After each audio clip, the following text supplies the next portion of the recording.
ja Mati kuuleb. Tere õhtust, Mati Sepp, Timo Kalaus siinpool. Kuna me natukene üksteist tunneme, siis me läheme vist kohe sina peale üle. Tere õhtust, Mati. Sobib.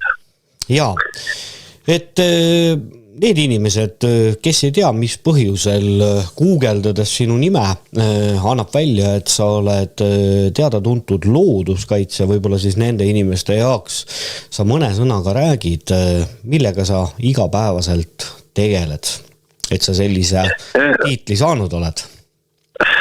Ma olen umbes 9 aastat tegelenud Eesti metsades looduskuritegevuse kaardistamise Keskkonnaameti jaoks ja sealjuures ka aidanud kaasa siis ühiskondliku teadvuse tõstmisele, miks me peame looduskeskkonda hoidma. Ja samas ka suhelnud hästi paljude mõjukate inimestega, kes siis teevad seda seadusandlust, proovinud takistada halba seadusandlust, mis looduskeskkonda kahjustab.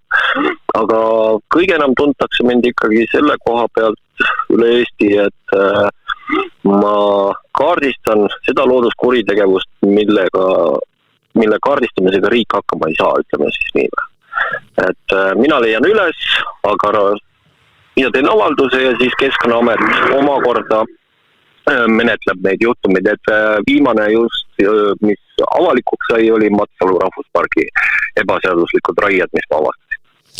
Jaa, see sama Matsalu rahvuspargi teema, mis mulle täna Facebookis vilksatas, oli ka põhjus, miks ma sinule täna mõned tunnid tagasi helistasin ja selle ettepanekut tegin.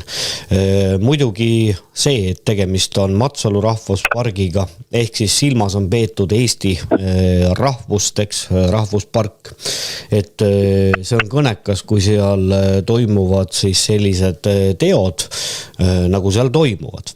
Aga mina ise alustaks tegelikult ühe teise teemaga.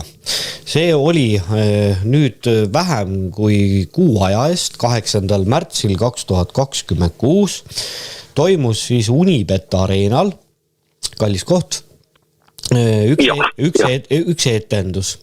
Kontsertetenduseks on seda siis nimetatud, mul on siin info ees ja asja vedas ees siis tuntud, olgu, suunamudija Ene-Liis Semper. Ja tegemist oli väga suure sündmusega, ma saan aru, et 3 tundi otse ülekannet ja koha peal möllu. Mina seda kordagi mängima ise pannud ei ole. Aga miks ma nüüd sellest rääkida? Etenduse nimi oli siis Kus oled sina? Ja minu küsimus, Mati, sinule on selline. Nüüd on pea kuu aega möödas. Kas sulle on tekkinud kaaslasi, kes sind aitavad, raha voolab ojadena sinu toetuseks, kõik esinejad, Nublu, Nööp, Reket, Vaiko Eplik ja nii edasi on sinu meeskonnas. Milline oli selle etenduse nii-öelda siis tagajärg? On sellest olnud nagu sinu vaatest midagi kasu? Kasutegurit ma ei täheldanud, ütlen ausalt. Mulle see üritus ei meeldinud. Ma ei ole selle vastu, et kultuuriüritusi tehakse ja inimesed looduskeskkonna eest seisavad, aga minu töö läks raskemaks. Ja ma olen nõus seda ka selgitama, miks peale seda etendust olukord läks keerulisemaks. Kultuuriüritusi saab teha ülimalt hästi, ühiskonda kaasavalt, noori kõnetavalt ja kogu ühiskonda kõnetavalt, nagu me laulsime ennast vabaks. Ja saab teha väga halvasti. Ja antud juhul juhtus see, et loodusühiskond killustus, ühtedele meeldis, teistele ei meeldinud ja metsatööstus ühines. Ja midagi hullemat, kui see, et nad unustavad kõik oma erimeelsused ära ja suunavad kogu oma energia ja jõu selleks, et tagada üleraiete jätkumine. See etendus minu hinnangul, nii palju kui ma olen näinud, kuidas metsatööstus on nüüd ühtsem, mõtleb ühtsemalt, tegutseb ühtsemalt, erimeelsused on kõrvale jäetud. No see ei ole hea viis, kuidas lahendada probleeme. Ma olen ülimalt kriitiline just sellepärast, et minu hinnangul see üritus ei täitnud seda eesmärki, mida korraldajad arvasid, et ta täidab. Et mina ei olnud selle üritusega mitte kuidagi seotud, mina nägin seda poole pealt telekast ja see osa, mis ma sealt üle 1,5 tunni, mis ma sealt vaatasin, ma sain kohe aru, et see on väga halb. Et seal ei olnud eesmärk ühendada Eesti ühiskonda minu hinnangul, vaid eesmärk oli panna metsatööstusele vastu hambaid. Ja seda tehti ülima professionaalsusega ja kui sa annad kellegile vastu hambaid, siis tekib siuke ebameeldiv olukord, et ta tahab vastu anda. Ja see, keda kiusatakse, kuna kõik see sektor sai väga rämeda, brutaalse vägivalla ohvreks vaimsel tasandil, siis kõige muret tekitavam on see, et ka riigiametnikud võivad olla nüüd, kes on nagu metsatööstuse poolel, kes olid võib-olla poolel või mitte, tundsid ennast puudutatult ja negatiivses mõttes. Nüüd nad on motiveeritud veel tugevamalt läbi suruma halbasid seadusi, veel tugevamalt tegema lobitööd, et metsa peabki raiuma, mets mädaneb kohe maha ja kõike selle. Et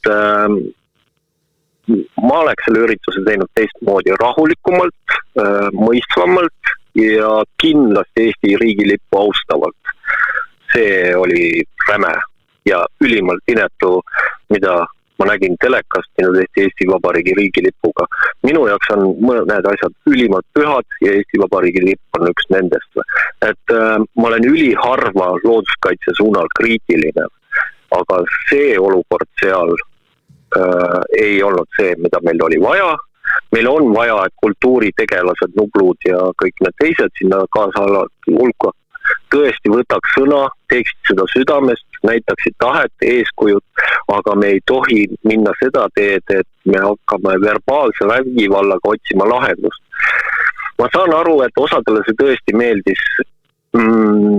Eesti ühiskond on saanud metsatööstuse käest tohutult haiget. Kaasa arvatud mina ka, ma näen seda Pardaki rahvusparkide raied on nii massiivsed, et see on lihtsalt kosmaar, kõnelemata, mis siis majandatavamas osas toimub veel. Et selles mõttes, et korraldajad elasid minu meelest oma isikliku emotsiooni ja hängi välja metsatööstuse peale, aga me ei saa lahendust niimoodi. Me lihtsalt siis peksame üksteist. Mingis mõttes võib ütelda, ka Mati, sa teed seda sama ju. Aga mina kaardistan kuritegevust, ma tegutsen läbi seadusandlusele. Ma loon statistikat, mis näitab, et meil on probleem. Ja ma oma 9 aasta kogemuse põhjal saan ütelda, need piirkondad, mida ma valvan nagu regulaarsemalt, seal on enam-vähem juba hakkab nagu asi juba paika loksuma. Matsalu rahvuspark jäi minust nii kaugele, mul ei ole majanduslikke vahendeid, et seal regulaarselt käiva. Ja nüüd, kui ma läksin sinna esimene kord, ma pidin pikali kukkuma, et siuke asi on veel võimalik, veel suure maante kõrval varastada niimoodi ebaseaduslikult raiuda ja kahjustada. Aga see jäi minu käeulatusest varasemalt välja. Tegin uue eile ja võtsin kogu Matsalu ette ja see vaatepilt ei ole meeldiv, mis seal piirkonnas toimub. Et ma ütlen, et meil on väga tõsised probleemid. No muidugi jälle, eks ega keegi sulle ju sinna appi tulemas ei ole, kõik see korraldajate pool ja esinejate pool, aga olgu, jätame selle nagu kõrvale. Et mina ise, siis kui ma kuulsin, et see etendus toimub, ma ütlen, mulle neid linke saadeti, super asi, võimas asi, vaata Timo, ja korra käis ka peast läbi, et võib-olla peaks tõesti algusest lõpuni ära vaatama ja tegema sellel teemal kohe saate.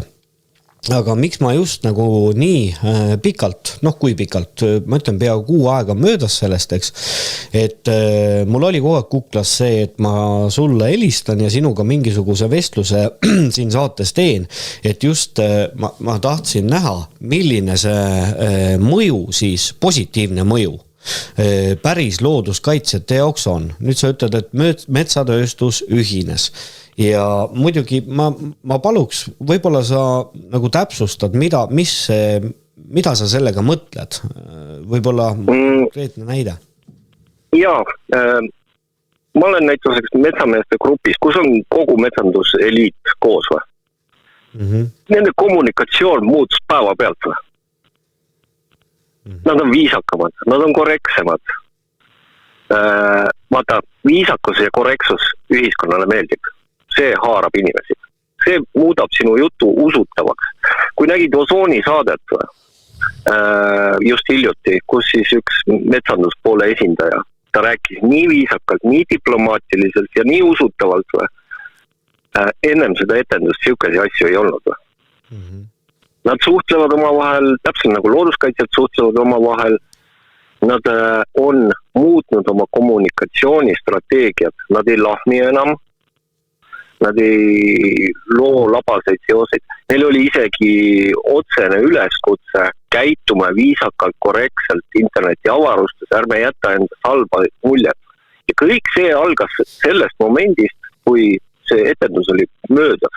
Varasemalt olid nad labased, brutaalsed, sõnavõtud olid siukesed, et kuku ise pikali või.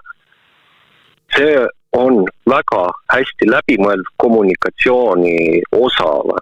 Nad said aru, et neid on lihtne rünnata, kui nad ise käituvad halvasti või. Et see on nagu üks osa sellest probleemistikust. Ja teine asi on see, et Maalehel või see Delfi ajakirjanikele õnnestus kätte saada hunnik protokolle, mis näitas, et sisemised pinged olid väga tugevad. Aga nüüd, ilmselgelt peale seda etenduse möllu, on tekkinud neil veel suurem vastane kui sisemised omavahelised erimeelsused. Ja võt see on nagu väga suur probleem, et kõik metsamehed, kellega ma olen nagu kõnelenud, on väga sügavalt hukka mõistnud seda etendust ja ütlenud, et Mati, et see läks nüüd tohutult üle piiri või. Ja vaata, kui inimesed on ühes asjas ühel meelel või. Täpselt nagu me olime 90ndate alguses, et kõigil oli ühine eesmärk, Eesti riik peab vabaks saama. Hoolimata sellest, milline oli maailmavaade kõigi, aga kui sa mingi asi ühendab, siis see jõud on ülivõimas. Ja vaat see etendus ühendas metsatööstust. Tehti midagi siukest, mida nad ise ei ole suutnud teha. Vaat see on minu jaoks hirmutav lausa. Et, jah, teinekord, ega ma võin siin ainult arvata, et miks see etendus üldse ellu kutsuti ja ma ei ütle seda, et nüüd kõik seal, kes seal esinesid, et keegi midagi, siiralt tõesti ei muretseks looduse pärast ja nii edasi. Ene-Liis Semper on muidugi olnud ka ühes teises performance'is osaline, see oli vist Eesti suurkogu ja ega tegelikult ka sellel ei olnud tulemust. Need samad inimesed, kelle üle laval naerdi, need samad inimesed istusid saalis ja laia lõuaga naersid siis kaasa kogu sellele asjale. Ja muidugi mängime nüüd seda mängu, et ma ei tea metsast mitte midagi. Ma ei tea, kuidas need raieload, mis üldse toimub. Nüüd võtame selle sama Matsalu rahvuspargi näite. Seal on toime pandud ebaseaduslik raie. On see nii? Jah, Keskkonnaamet uurib ebaseaduslikku raiet. Keskkonnaamet uurib ebaseaduslikku raiet. Kes selle raieloa seal väljastab? Ja kes on see, kes seal raiub? Või raiub? Vot seal ongi, Matsalu puhul on uskumatu see, et seal raiuti ilma teatisteta 2 kinnistul ja 1 teatisel, kus olid pinnase kahjustused, seal olid teatised olemas. See on selles mõttes nagu pretsedenditu olukord, et nii jõhkrat rüüstetööd mina rahvuspargis. Muidu ikka poetakse ametlike teatiste taha. Ma võin tuua sulle Lahemaa rahvuspargi, mis on otse Tallinna külje all. Seal käib asi niimoodi, et metsafirma raiub kogu kinnistu läbi. See kinnistu suurus võib olla 50 hektarit ja ta on Natura 2000 alava. Erinevate raietega. Uuendusraied, harvendusraied, sanitaarraied. Ja kuidas ta selleks loa saab? ta on Natura 2000 ala, sul on vaja seal läbida tohutu loamenetlussüsteem, seaduslikult see süsteemi järgi. Aga kuidas käib olukord tegelikkuses?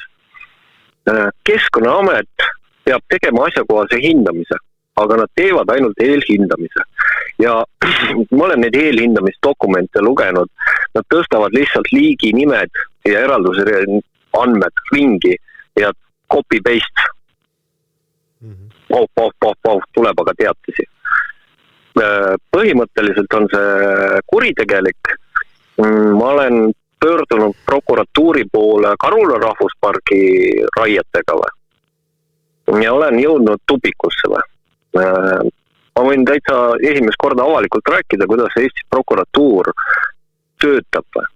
Prokuratuurile esitasin tohutul hulgal tõendeid, mis kinnitas eraldusandmete võltsimist, ebaseaduslikku raiet, mis oli ülihästi läbimõeldud kogu see süsteem.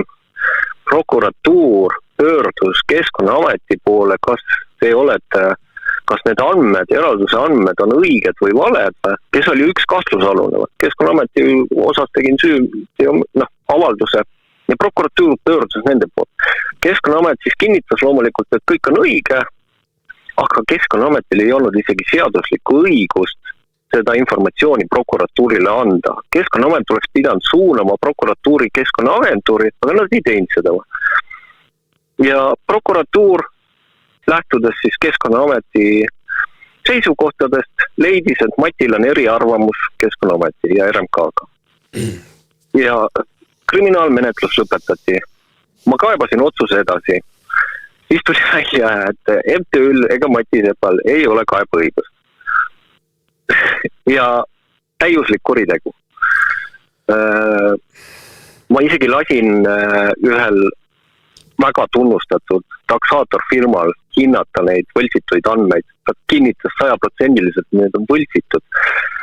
Ja ta tahtis jääda anonüümseks, sest tal muidu tulevad probleemid. See on üks omaette nähtus see, et keegi ei julge oma nime alt niimoodi, nagu mina tegutsen. See on nii ohtlik. Ja ta ütles, et ta anonüümselt võib kinnitada, et ta vaatab need andmed üle ja ta kinnitas, et ta on teinud seda tööd, see firma on teinud seda takseerimistööd üle 20 aastat. Ja ta kinnitasid, et andmed on võltsitud. Ja prokuratuur leiab, et ei, kõik on korras. Ma olin šokeeritud, kuidas Eestis töötab prokuratuur, kes peaks tagama meile, et keskkonnakuriteod peaks olema kõige rangemalt menetletud ja kõike selle. Aga ütleme niimoodi, et vahest tuleb osata kaotada ka, aga ma ei oska. Ma praegu mõtlen, kuidas ma saaks niimoodi, et see kuritegevus ei jääks karistuseta, sest see annab muidu innustust juurde. Sanitaarraiega tehti lageraiet, Karula rahvuspargis, mis on siiamaani jäänud lageraietest puutumata, sest seal on lageraie muidu keelatud. No ütleme nii, et meenutab 90-ndaid, mina ise olen, minu ema isatalu on 6 kilomeetrit metsa sees, 90-ndatel me sinna kolisime ja ma mäletan, milline kauboi kapitalism siis, kui hakkas pihta. Sel aeg oli veel nii, et teatud metsnikud ja metsaülemad ja hoidsid nagu mingil määral ikka korda, aga nüüd on ju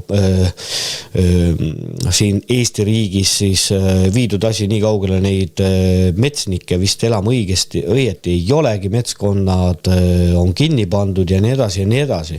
Aga Keskkonnaameti, vähemalt teadmiku andmetel, on Keskkonnaametis tööl 496 töötajat. 496 töötajat. Palgaandmeid mul ei ole. Ma küsin nüüd sellise naiivse küsimuse, miks Mati pead sina tegema seda tööd, mida sina teed ja seda ei tee Keskkonnaamet ise? Keskkonnaametis on 150 inspektorit umbes ja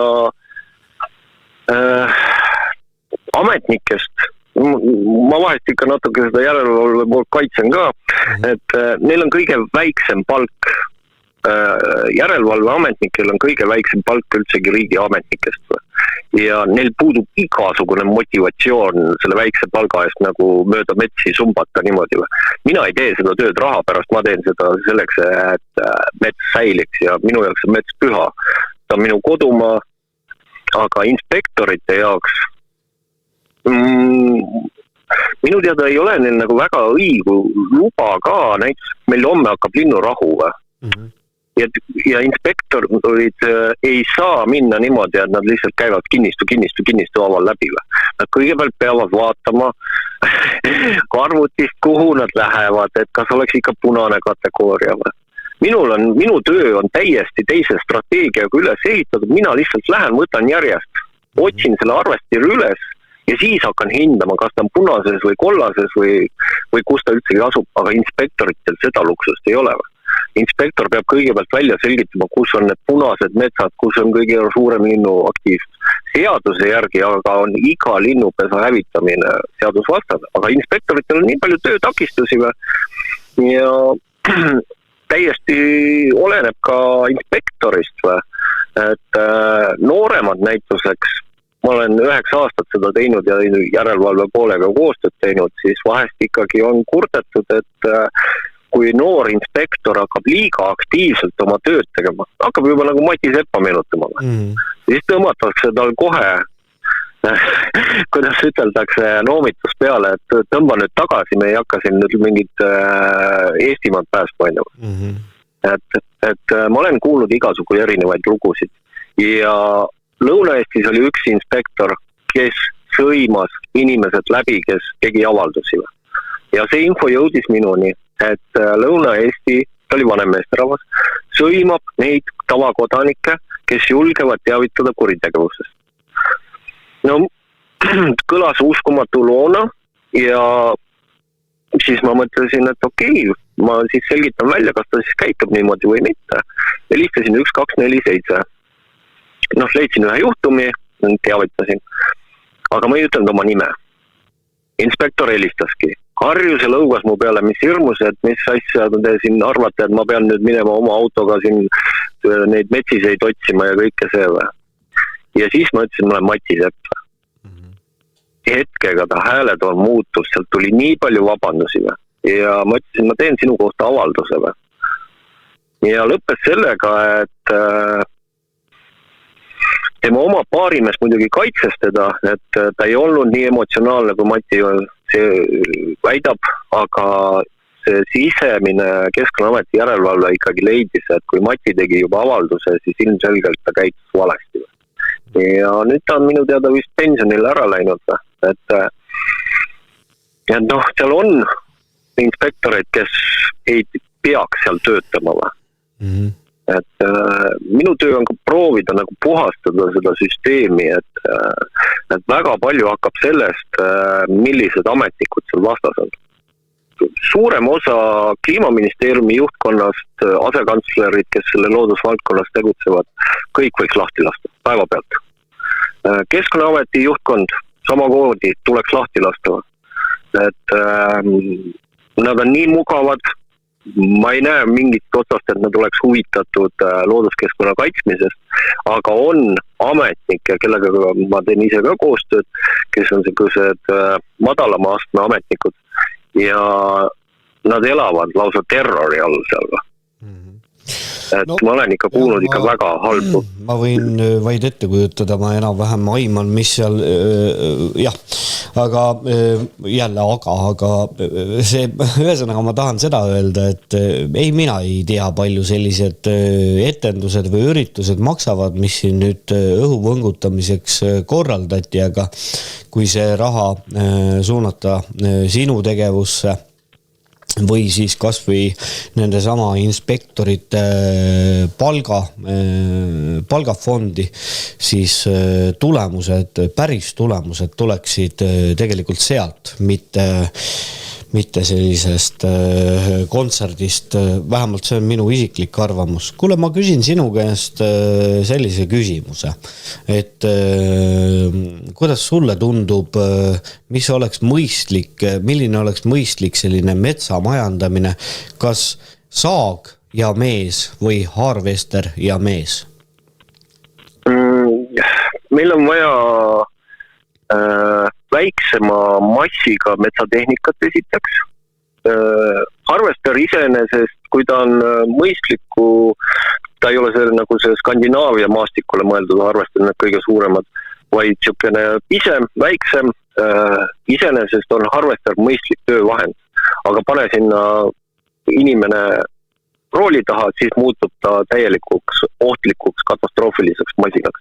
Sama tehnik kehtib ka nende metsaveo väljatehnikaga. Püsimetsamajandust tuleb Eestis arendada ja võtta kasutusele mitte niimoodi, et see moodustab mingi alla 1% metsaraietest, vaid ikkagi see püsimetsanduse osakaal peab olema märkimisväärne.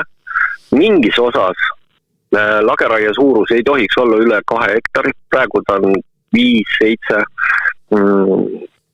mõned piirkonnad tuleb täiesti raiest välja jätta, need on nii üle raiutud, et seal on ökosüsteemiline katastroof ja see ökosüsteemiline katastroof kandub tulevikuga metsa majanduslikku väärtusse üle, sest kahjurid lihtsalt söövad selle metsa ära seal. Et meil on vaja kogu süsteem ümber ehitada. Mingil määral peab harvesterid jääma, et selles mõttes masin iseenesest ei ole süüdi, et ta puid langetab. Süüdi on ikkagi see inimene seal rooli taga. Ja kui RMK-l ma olen mitu korda varasematel aastatel teinud ettepaneku, et tehke nendel saemeestele ka korralikud tööhanked, et neil oleks võimalik kuskilt ausa raha eest raha teenida, et tekiks see turuolukord püsimetsandusele kas või. Ei, RMK juhatus ei ole sellest huvitatud. Et, ja RMK süsteem on üles ehitatud selliselt, et see harvester ei tohi olla vanem kui 5 aastat. Ehk nad lasevad ta ilbasteks 2-3 aastaga ja siis ostavad uue liisingusse. Ja sama on nende kokkuveomasinad. Käime selle korral nüüd, see oli nüüd küll väga huvitav ühesõnaga, et mina teen ettevõtte X, ostan omale harvesteri ja kui ma soovin nüüd seda metsa majandada, raiuda, siis 5 aasta pärast peaksin ma ostma uue masina. Ja uus masin maksab 500,000 umbes. Et, ja enamasti vahest on see ka 4 aastat või oleneb, kuidas saad RMK-ga kokkuleppele. Ma olen küsinud RMK käest, et miks see on niimoodi või? Vanem tehnika on looduskeskkonnale ohtlik või reostab seda. No kust otsast või? Mul on tuttav metsafirma, kelle masinapark on üle 15 aasta vana ja see läheb välja nagu tuttuus või. Ei leki mitte kuskilt hooldatud, tal ei ole ühtegi liisingut, ta ei pea müttama seal muda sees, ta ei pea kuskil kedagi petma, et oma liisinguid maksta. Aga kui sa tahad RMK-ga äri ajada või, siis su masinapark peab olema tuttuus. Ja see on loonud metsameeste võlaorjuse lõksu. No võt, siit tulevad ka need rikkumised, siit see ikkagi siit see probleem on selles kinni. Keegi ostab endale 500,000 euro eest masina ja hakkab pihta. Et see on... Ja sealt tulevad need linnurahu rikkumised ja kõik asjad, et sul on RMK linnurahu, sa ei saa nagu nii RMK-s praegu teha metsatööd, siis sa lähed erasektorisse, sest pangaliisingud vajavad maksmist, ega pank ei küsi, et sul on linnurahu. Et selles mõttes, et ja siis sa rikudki seda seadust. Et see süsteem on igast otsast mäda, ta ongi üles ehitatud kiirele toorme varumisele ja ka need, kes seda masinaid müüvad, need teenivad selle pealt väga hästi. Et selles mõttes, et ja alati leidub neid, kes on nagu siis valmis selle 3 aastaga selle harvesteri ja ülejäänud tehnika ribadeks laskma seal metsas, nad ei hoolda neid, ja siis ongi niimoodi, et töö kvaliteet kannatab selle all, mahud peavad olema ülimalt suured. Probleem on ka selles, et metsade tagavara see lank, mida sa raiud, need lähevad aina väiksemaks, see tähendab seda ja kvaliteetmaterjali jääb ka aina vähemaks või. Et mida peenem on mets, mida nooremas eas sa seda raiud, seda vähem on ka seda kvaliteetse materjali välja tulnud. Seda enam sa pead rohkem raiuma ja raiuma ja raiuma. Ja see tekitab selle nõiaringi, milles nad siis on, mis viib aina suuremate kuritegevudeni lõpuks, sest meeleheitel inimene on kõigeks valmis. Et see on üks põhjus, miks ma mingil määral ka metsamehi austan, et nad on ise ka oma selles orjuse lõksus, nad ei oska sealt välja tulla. Kohe, kui avaldad kriitilist meelt süsteemi vastu, teised koostööpartnerid lakkavad sul olemast, mis mulle looduskaitses meeldib. Looduskaitses võid kriitiline olla, ka looduskaitse suhtes ja saad mõne võib-olla pahase kirja, aga sellega asi piirdub. Aga metsatööstuses on ikkagi väga karm poliitika, et kõik seisavad ühe asja eest, et me saaksime rohkem metsa raiuda, isegi siis, kui nad ei taha seda teha. Et linnurahu tuleb,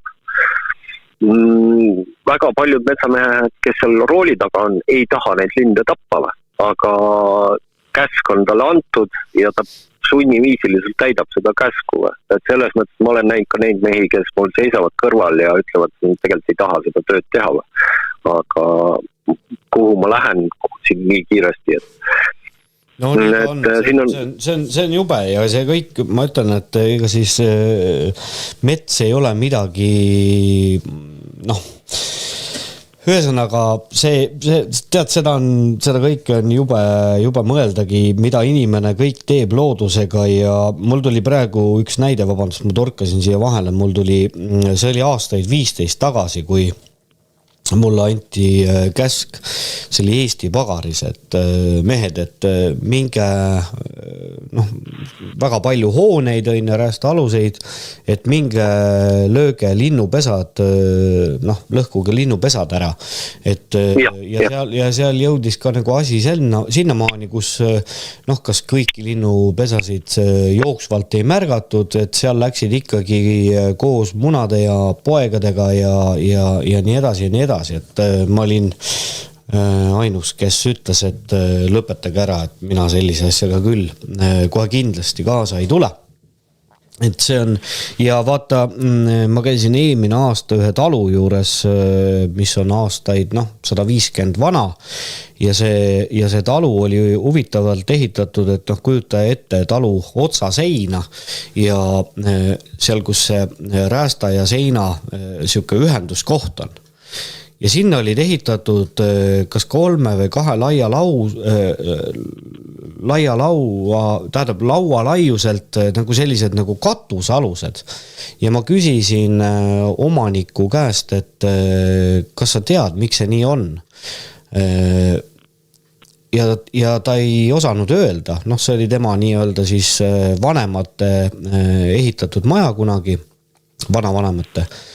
Me tegime sellest ühe järelduse, et siis kui selles majas, see oli 2 pere elamu, selle maja ehitasid kunagi 2 venda ja maja ehituse juures, kogu selle maja ehituse juures mõeldi läbi selline asi, et tehti sinna otsa seina mõlemile poole, nii paremale kui vasakule, lindude jaoks pesa tegemise kohad nagu.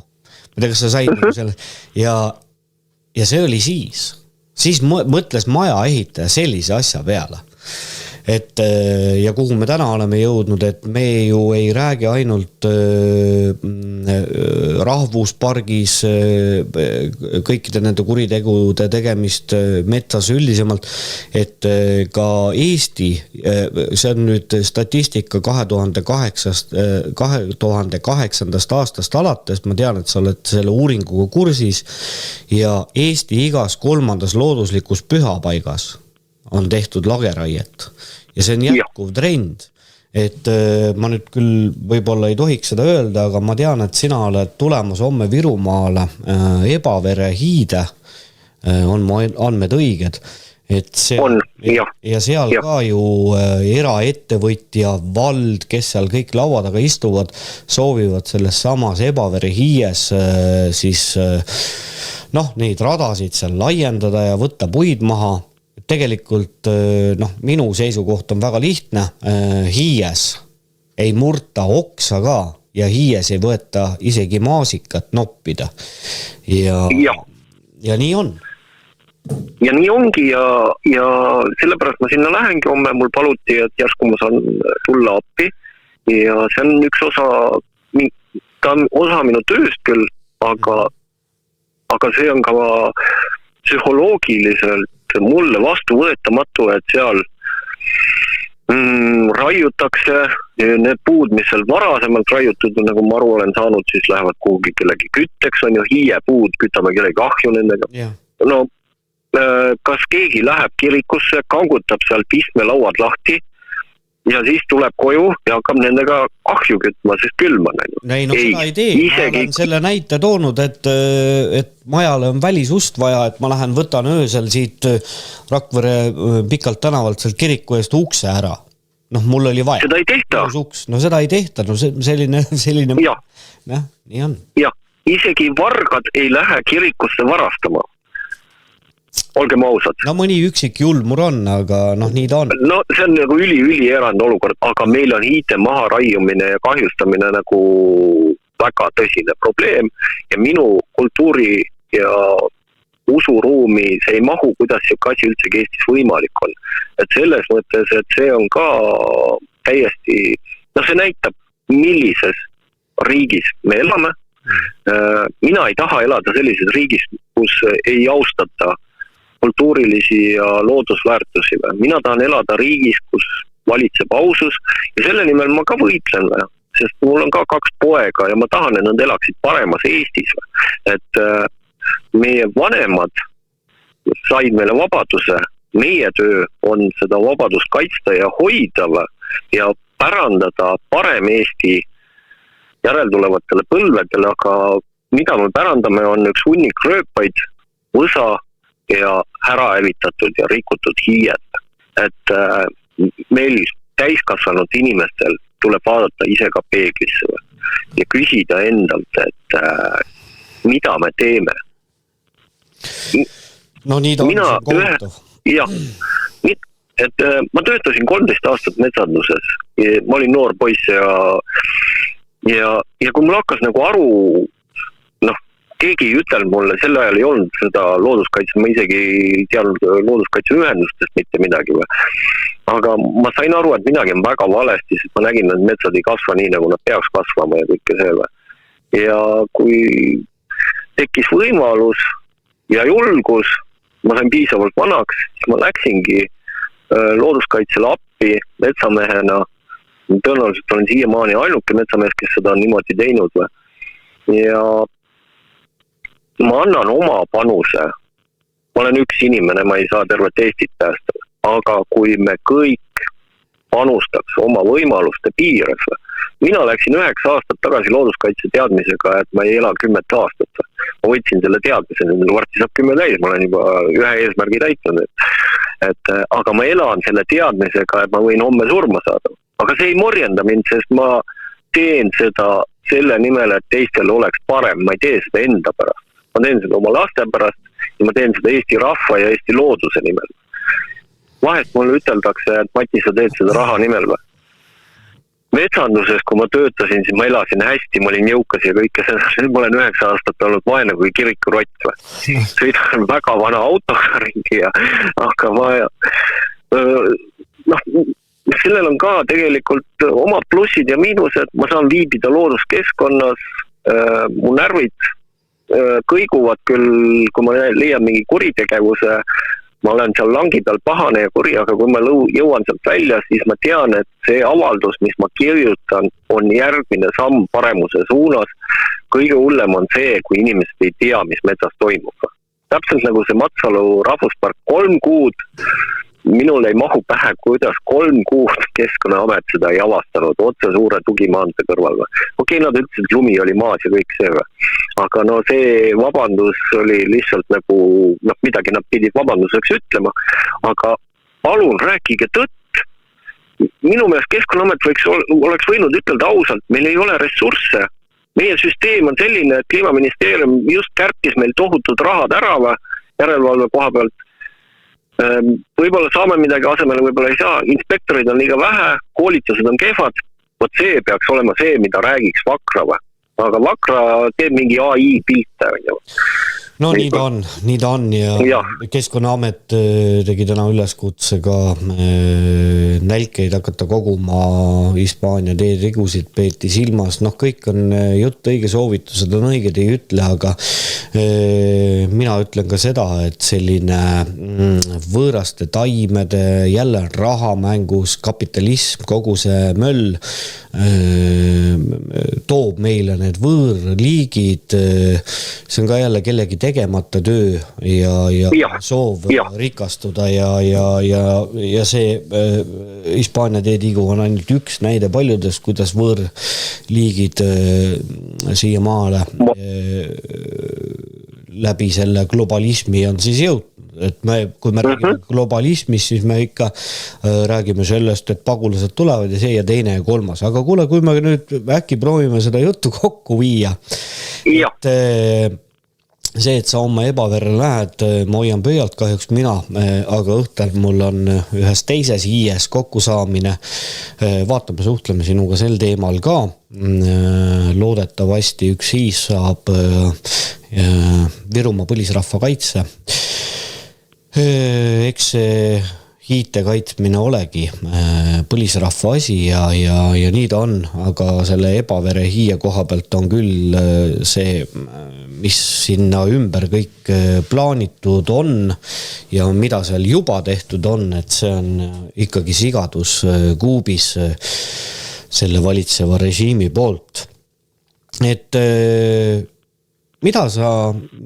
mis oleks nagu see, millega saaksin nagu aidata,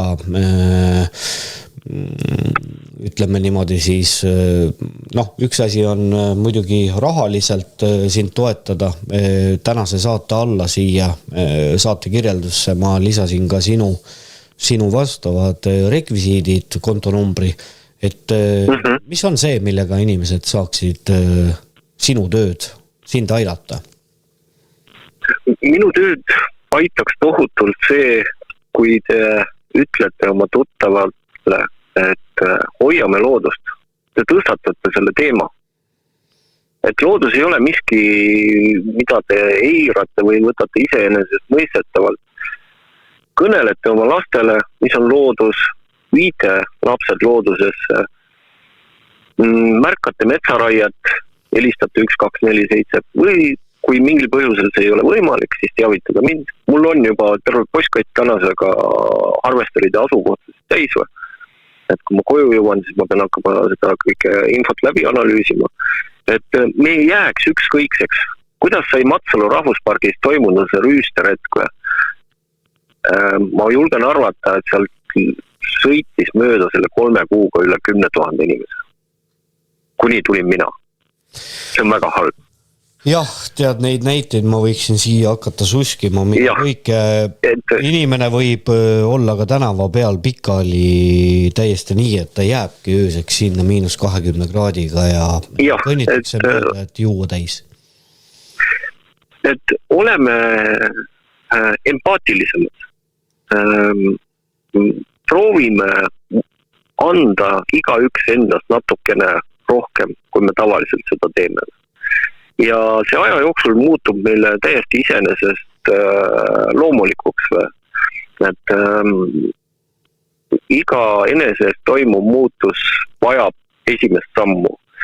Ja juba ainuüksi see, et väike jalutuskäik metsas lapsega, vaata see laps võib olla järgmine peaminister 30 aasta pärast. Ja kui tal tekib see side loodusega või selle jalutuskäiguga, siis Eesti riik on paremini hoitud.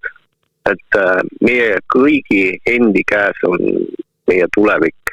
Et ärme hoia loodust endast eemale, vaid õpime loodusega koos elama. et see on nagu minu poolt võiks olla kokkuvõtlikult kõik, et ma sooviks, et inimesed mõistaks paremini, kui suur väärtus meil on olemas. Me oleme seda kaotamas, aga meil on võimalik seda veel hoida. Jah, aitäh sulle, Mati, ja palun, ma ei saa jätta ütlemata tutvusele FSC säästva metsanduse standardiga, kui sa seda teha jõudnud ei ole ja seal on nüüd ka siis see standard sisustatud põlisrahvaste õigusi käsitleva 3. printsiibiga ja mis ütleb siis, et põlisrahvaste asjus tuleb lähtuda üksnes ÜRO ja FSC põhimõtetest. Et see on pikk töö olnud paljude inimeste koostöös on need põlisrahva punktid sinna sisse saanud. Kalle Ellerit ma olen aru saanud erinevate sõprade kaudu, et ka sina vist kokku temaga puutusid. Et kasutada ka neid võimalusi, mida annab siis rahvusvaheline õigus, et tihtipeale see Eesti riigi säädus, mis ühe laulu järgi on roppe roojane, ei pruugigi oodata. Ja müts maha sinu ees selle usu ees veel sellesse riiki või selle paranemisse, et tõepoolest. Aga Mati, suur tänu sulle, ilusat õhtu jätku ja ma soovin jõudu sulle selle homse kokkusaamise osas. Ma tänan ja me leiame seal lahenduse. Ma usun ja ma tõesti usun, et me leiame seal inimliku toimiva lahenduse ja see hiis saab hoitud. Muud võimalust lihtsalt ei ole. No seal on Rasmus Kahurvägi koos, aitäh. Jah, edu. Tšau.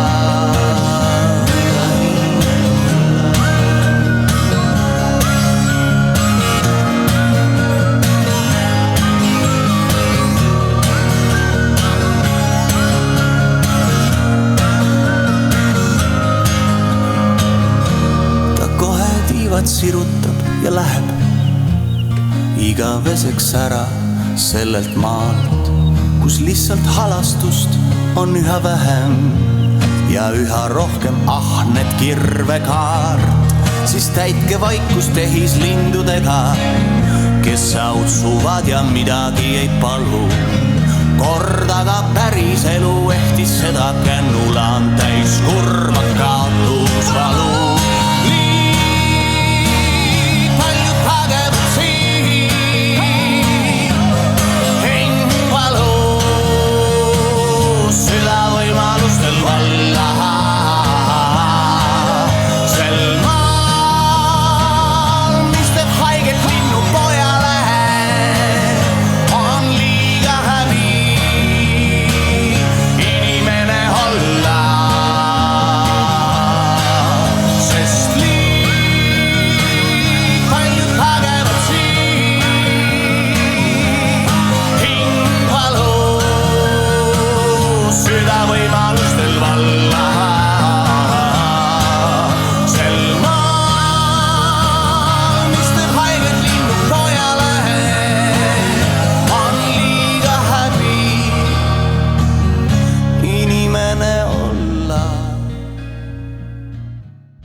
Viru meediat